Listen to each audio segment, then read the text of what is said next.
Selamat pagi anak-anak sekalian. Bagaimana kabarnya? Semoga semuanya dalam keadaan sehat ya. Oke, saat ini kita sudah masuki tahun ajaran baru tahun 2020-2021. Pak Arjito saat ini akan mengajar agama dengan materi mengapa manusia berdosa. Jadi materi kita yang pertama adalah mengapa manusia berdosa.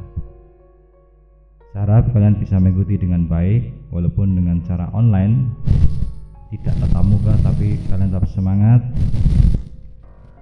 terus giat belajar. Sebelum lanjut, mari kita berdoa dulu. Tuhan, terima kasih Engkau menyertai hidup kami.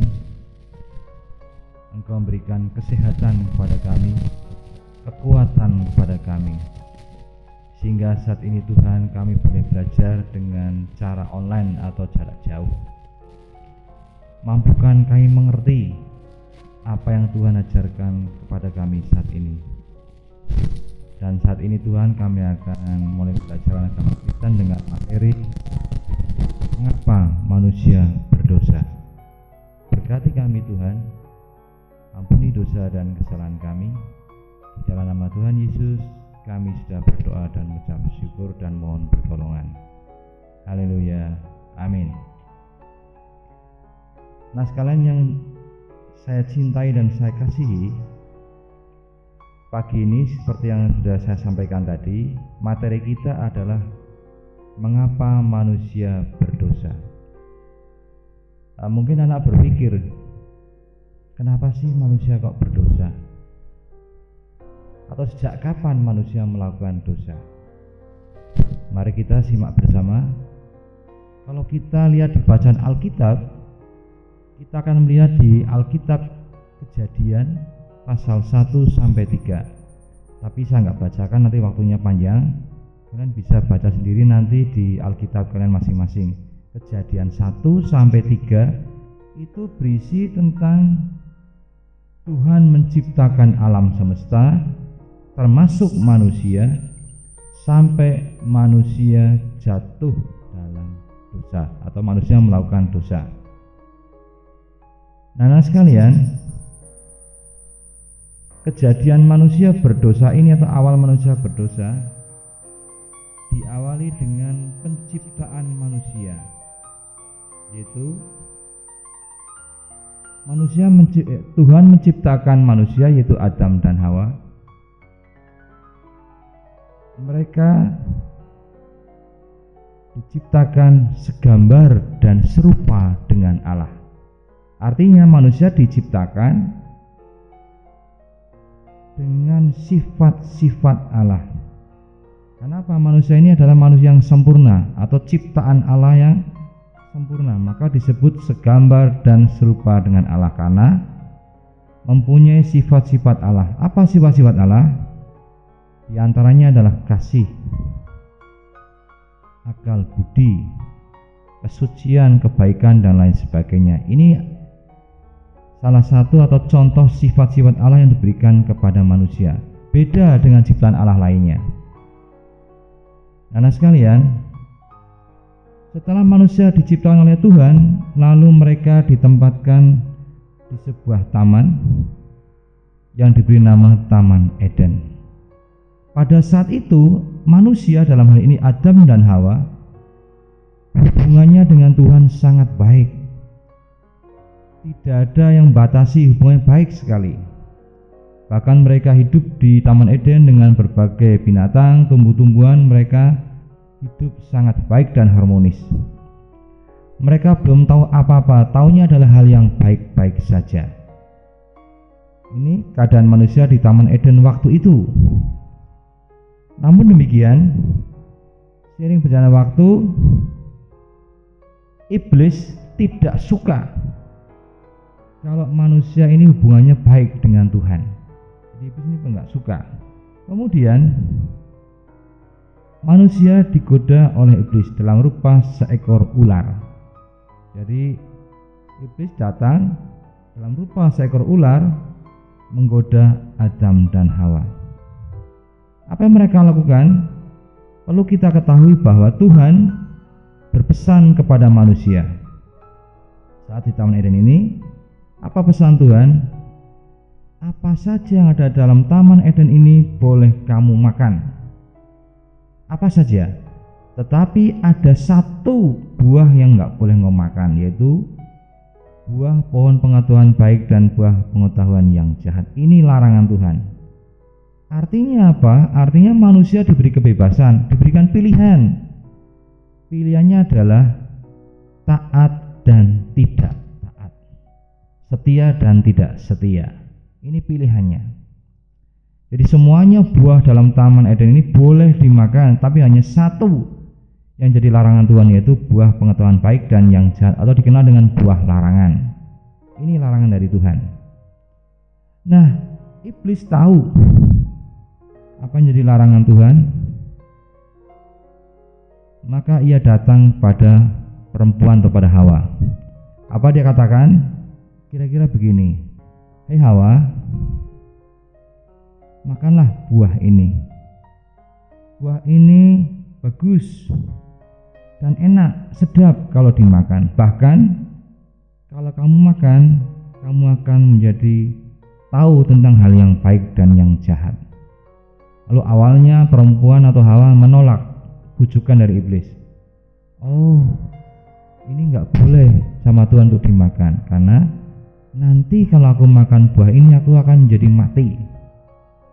Ular terus merayu Hawa, menggoda Hawa. Akhirnya iblis dalam rupa ular mampu menggoda Hawa.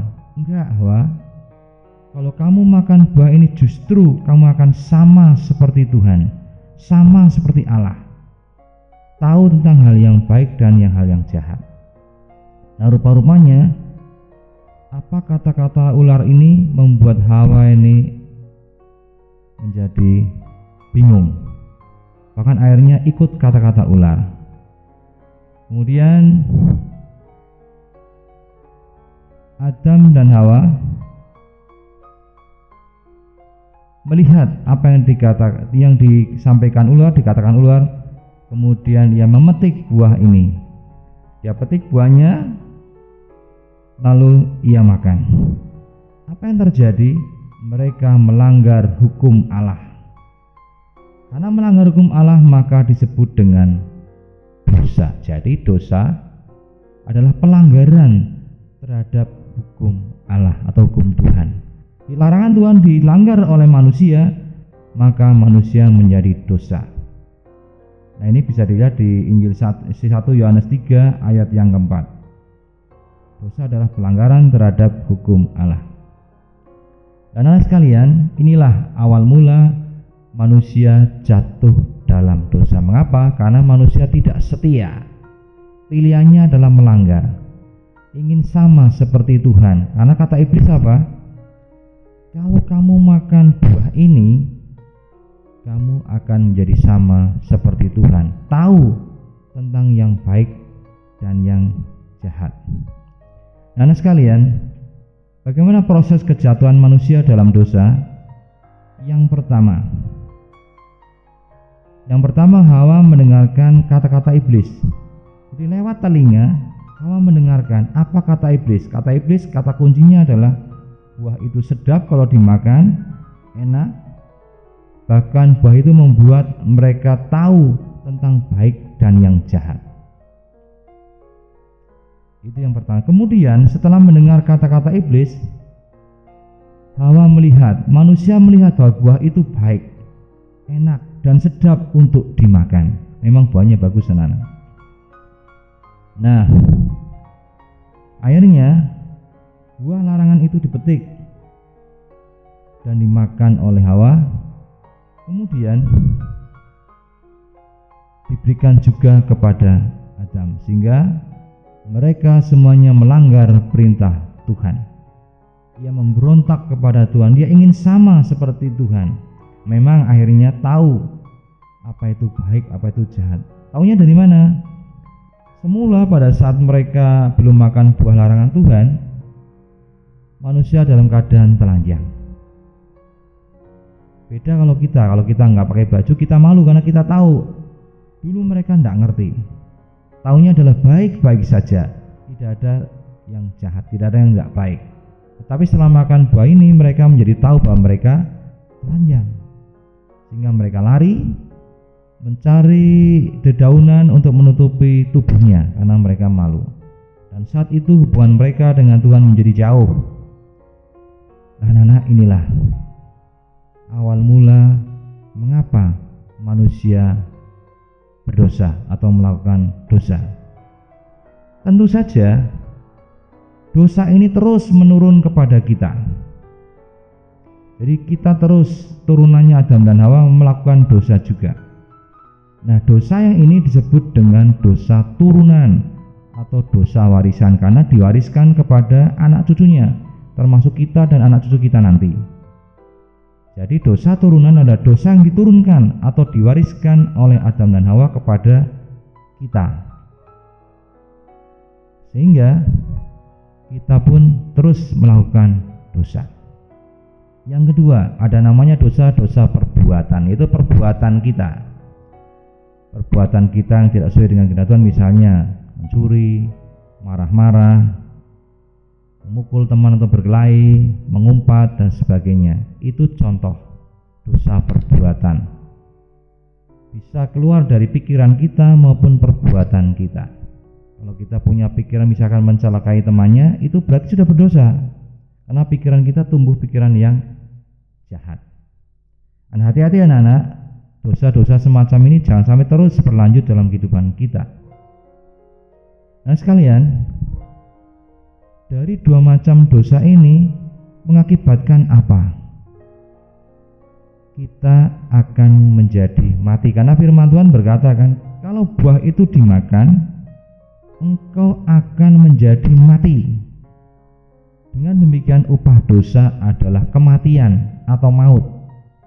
Jadi setiap orang berdosa pasti mengalami maut atau kematian, dan itu terbukti. Tidak ada manusia yang tidak mengalami kematian, semua mengalami mati. Kita sendiri juga akan mengalami seperti itu. Nah sekalian, lalu bagaimana caranya supaya kita terhindar dari dosa? Apakah kita akan terus berbuat dosa terus? Kurangi, hindari supaya kita tidak berlaku dosa terus. Apalagi kita akan merugikan orang lain dan membuat Tuhan tidak suka kepada kita. Maka berpikir dahulu sebelum kita melakukan sesuatu supaya tidak menimbulkan dosa. Yang kedua, dekatlah dengan Tuhan dengan rajin berdoa, rajin beribadah, rajin membaca firman. Itu akan menguatkan iman kita sehingga kita akan terhindar dari dosa. Nah, itu anak-anak yang dapat Pak Harjito sampaikan. Minggu depan kita akan teruskan dengan dampak dari dosa. Apa dampak dosa? Terus akibat-akibat lainnya baik saya. Nah, itu kemudian tugas kalian adalah satu, ini tugas ya, nanti dicatat di buku, lalu dikumpulkan minggu depan. Dicatat di buku, kumpulkan minggu depan. Yang pertama, ceritakan kembali mengapa manusia jatuh ke dalam dosa. Ya, ceritakan kembali, kalian ceritakan kembali, ditulis, ceritakan kembali mengapa manusia kok jatuh ke dalam dosa. Itu yang pertama. Yang kedua, berikan tiga contoh perbuatan dosa yang dilakukan melalui pikiran dan perbuatan. Yang mulai pikiran 3 contoh, yang mulai perbuatan juga 3 contoh. Di dalam kehidupan kita sehari-hari ya, kita kan sering melakukan dosa. Jadi 2 itu, ceritakan kembali, itu berikan contoh perbuatan dosa, tulis di buku, kemudian nanti minggu depan dikumpulkan untuk dikoreksi oleh Pak Guru. Sampai di sini, saya bertemu minggu depan. Tetap semangat, jaga kesehatan. Tuhan berkati. Mari kita berdoa. Tuhan, terima kasih Engkau sudah memberi pembelajaran kepada kami tentang dosa. Engkau kiranya mampukan kami untuk menghindar dari dosa, bahkan mengurangi dosa-dosa kami, supaya kami tidak hidup terus di dalam dosa, supaya perbuatan-perbuatan kami tidak menimbulkan dosa. Kuatkan iman kami ya Tuhan, dan sertai hidup kami. Kami yang masih sekolah, yang masih menghadapi pandemi atau corona, Tuhan kiranya berikan kesehatan kepada kami, supaya kami tetap semangat belajar dengan cara online atau jarak jauh dan tidak tatap muka dengan Bapak Ibu guru kami. Berkati kami Tuhan, ampuni dosa dan kesalahan kami. Hanya di dalam nama Tuhan Yesus kami sudah berdoa dan mengucap syukur. Amin. Sampai bertemu minggu depan anak. Tuhan berkati.